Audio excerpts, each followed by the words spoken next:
Welcome to Learning Theme 1 of Thematic Block 2 on digital teaching.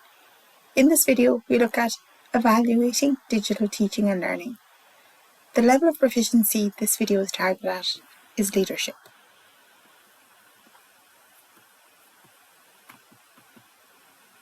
The purpose of this video is to help you to evaluate effectively the digital enhanced learning strategies in your school. We look at why you might evaluate, what to evaluate, and when to evaluate. We know there's a lack of research regarding specific digital technologies and their impact on student learning. Pilots often provide the potential to fill these gaps and support data-driven decision around purchasing technology. In some countries, schools identify structured outcomes for the technology they invest in and regularly evaluate the impact of these technologies in relation to the prescribed outcomes. This video will explore how to evaluate digital learning technologies and how evaluations can be incorporated into your digital teaching and learning plan. To ensure we adopt an evidence-based approach, which we referred to in previous videos, we need to incorporate a science-based approach, in line with the science of learning and pedagogical research. Although we often do this informally, for example, we might introduce a piece of technology based on a recommendation from a colleague or something we read or professional development we engaged in. We also notice the impact this technology might have, in passing or in our own minds. However, we often do not do this systematically. The scholarship of teaching and learning has stemmed from third level and is concerned with the systematic inquiry into teaching practices. It is where teachers and leaders systematically investigate questions related to student learning, the conditions under which it occurs, what it looks like and how to deepen it. And it also looks at doing this with an eye to not only improving their own classroom practice, but advancing beyond it. As you can see, this relates clearly to the science of learning and developing whole school approaches to evidence-based teaching and learning that align to your digital teaching and learning plan. Other terms that may be used for your research approach are reflective practice, is by which there's a systematic inquiry by practitioners as part of their daily work. Practitioner inquiry, which involves practitioners interrogating educational practices to reconceptualize and transform them, and also evidence-based teaching. This distinguishes from traditional teaching research by being undertaken by practitioners. They're all means of interrogating educational practices in order to improve practices. We will look at ways to systematically investigate the impact of digital technologies on student learning. Now we've looked at why you might evaluate, we will now look at what to evaluate. Evaluation can be undertaken for a number of reasons. It can be for your whole school to determine the holistic approach to teaching and learning and how it can be improved across the overall education environment to provide a consistent learning experience for students. It can be undertaken to test a digital tool in practice to support your students' learning, or also to help you to find out more about your pedagogical approaches or for you as a teacher. Your reason for undertaking the evaluation will largely influence what you are going to evaluate.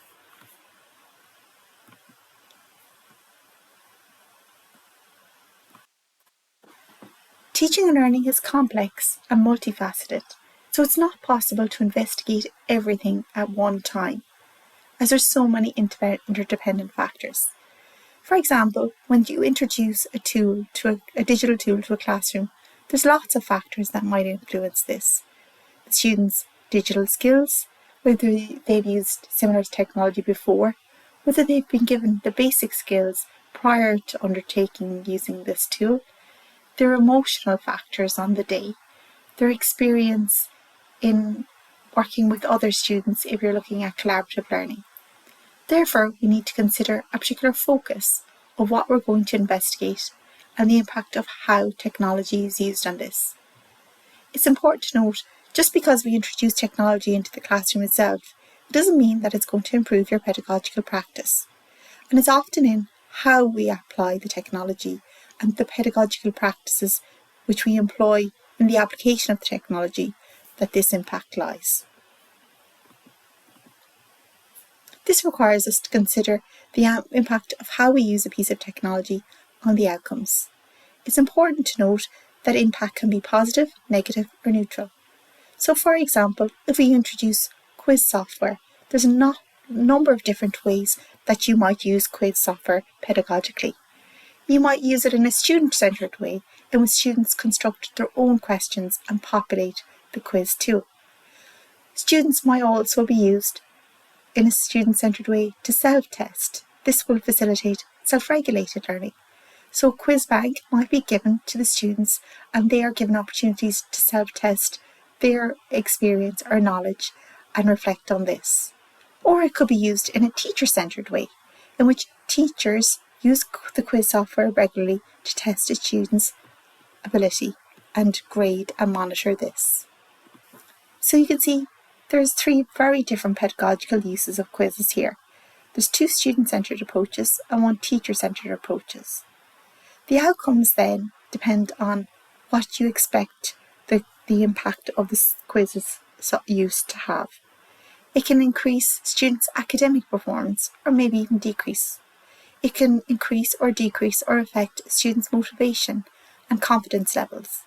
So for example, if you introduce quizzes in a teacher-centred way in which teachers use it for formative assessment, it may increase or decrease academic performance.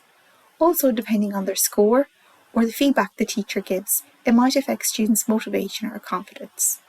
Similarly, if students use it to self-test, again, it might improve academic performance, but because students are in ownership of their own ability to test, it might increase student confidence. Also, when students construct their own questions, it might affect student motivation. So as you can see, the usage matters in terms of the overall outcomes. In deciding on what your focus is going to be, there's a number of factors. Educators often want to evaluate everything, however it can create a huge amount of work for you, as it's difficult to reflect upon. Also, by having a broad area of investigation, it's difficult to identify the exact factors that might influence your practice or students' learning. If you evaluate everything, it can create excessive work. By narrowing your scope, it allows you to identify exact and specific factors that might influence student learning. So there's different areas you can evaluate. You could evaluate student learning. So what's the impact of the piece of technology and how you use it on how students learn? This can be the impact of technology regarding how students are engaged and motivated in the learning. Are they more socially engaged, in which they work together, cognitively engaged in terms of completing tasks or academic performance, or emotionally engaged, where they're a lot happier and enjoying the learning? Also looking at how technology may impact academic achievement. Does it increase or decrease grades? Does it help them to achieve the learning outcomes? Looking at the impact of technology on the student's learning experience. This is more in line with the emotional element. How do students feel about the learning environment? Does it include all learners?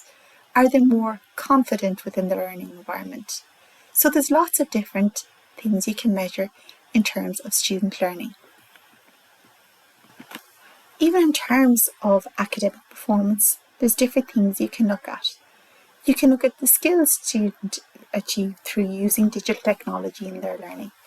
In addition to academic performance, such as the discipline-specific learning outcomes and grades, do they develop skills in problem solving, critical thinking, reflection, or information literacy? These are transversal skills which cut across all subject areas. So this might be an area you wish to explore. Also looking at the impact of technology on behaviour. Are students better able to self-regulate or recognise emotions? Great examples of technologies that facilitate that are those in Microsoft, where students can do emotional check-in. Also, does it support learners to be more motivated or engaged within the learning environment, cognitively, socially, or academically? Are they more self-determined, or are they less dependent on the teacher? Are all behaviours that can be explored through the use of evaluation. You can also look at the attitude towards the learning environment, whether teachers or students will engage in particular practice, whether they will try specific tasks, or they'll be more inclined to engage in more challenging problems. Also, their attitudes toward the subject, are they more positive or motivated? Their attitudes towards the teacher or their peers. Also looking at the application of learning, do students look for opportunities to apply their learning in practice or in different contexts? For example, if students learn a concept in maths, does technology facilitate them to apply it in a different context, such as science? Also, as I said, look at the learning experience or emotions, whether they feel included, belonging, or they enjoy the learning experience more. So it's very important to be clear what you want to evaluate or what elements. The next question is when you might evaluate it. Once you've decided what your focuses are and what you want to evaluate, you need to consider the most appropriate time for your evaluation approach. Suggested approaches might be before and after. This is really appropriate for evaluating impact of technology on academic performance or skills development. Testing the student's skills level before and after allow you to determine what impact the digital technology or the digital teaching and learning use has.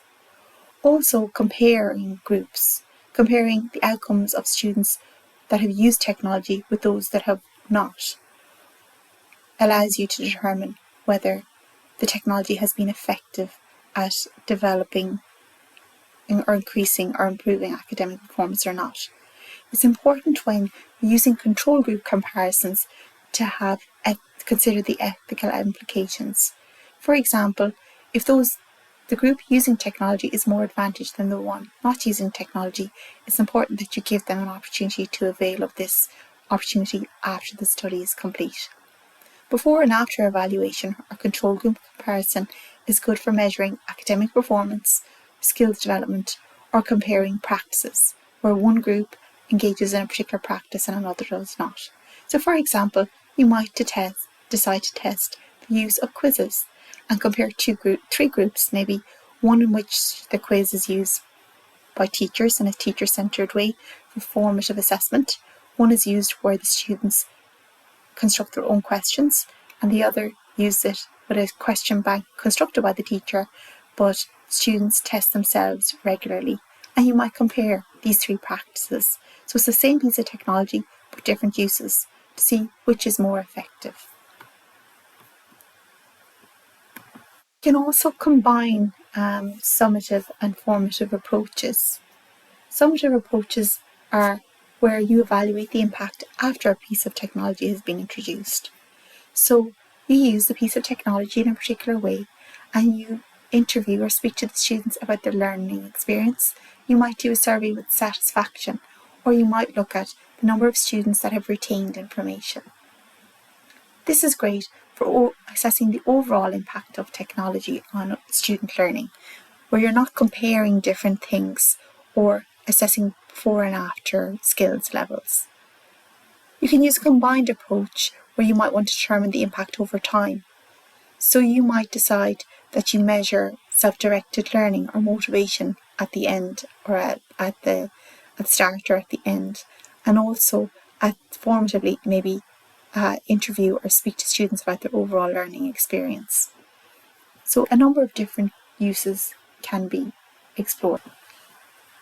So in summary, when you're evaluating digital teaching and learning, it's important to define a clear focus.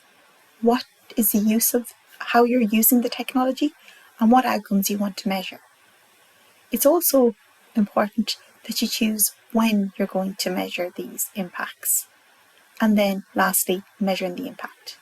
It's important that you're systematic and you look at structured inquiry. You stay focused looking at specific elements rather than trying to evaluate everything, and you choose evaluation measures and timing that matches your goals.